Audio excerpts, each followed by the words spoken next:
বাংলাদেশে সংক্ষিপ্ত সফর শেষ করে শুক্রবার সন্ধ্যায় কুয়ালালামপুরের উদ্দেশ্যে ঢাকা ত্যাগ করেছেন মালয়েশিয়ার প্রধানমন্ত্রী আনোয়ার ইব্রাহিম।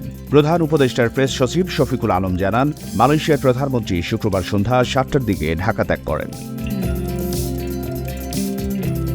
আনোয়ার ইব্রাহিম প্রধান উপদেষ্টা অধ্যাপক মোহাম্মদ ইউনূসের আমন্ত্রণে সরকারি সফরে ঢাকা আসেন।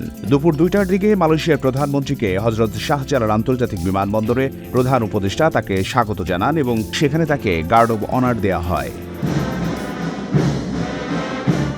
বাংলাদেশ সফরে মালয়েশিয়ার প্রধানমন্ত্রী সংসদ সদস্য ও শীর্ষ বাণিজ্য প্রতিনিধিদের সমন্বয়ে ৫৮ সদস্যের প্রতিনিধি দলের নেতৃত্ব দেন।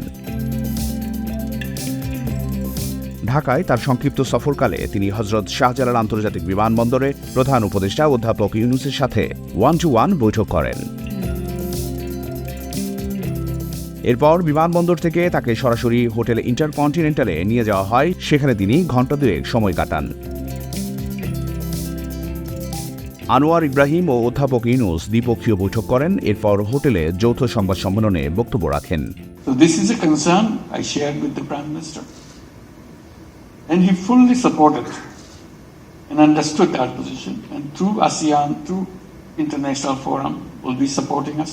I know you personally, I know your passion about rights of men and women, human rights, human dignity, ihsan or compassion. And now that you are in the government, these principles. মালয়েশিয়ার প্রধানমন্ত্রী বঙ্গভবনের রাষ্ট্রপতি মোহাম্মদ শাহাবুদ্দিনের সঙ্গে সাক্ষাৎ করেন এবং সেখানে পরিদর্শক বইয়ে স্বাক্ষর করেন। ৫ আগস্ট আওয়ামী লীগ সরকারের পতনের পর অধ্যাপক মোহাম্মদ ইউনূসের নেতৃত্বে অন্তর্বর্তী সরকার ক্ষমতা গ্রহণের পর এটি ছিল বাংলাদেশের কোনো বিদেশি সরকার প্রধানের প্রথম উচ্চ পর্যায়ের সফর। The news Bangladesh, Dhaka.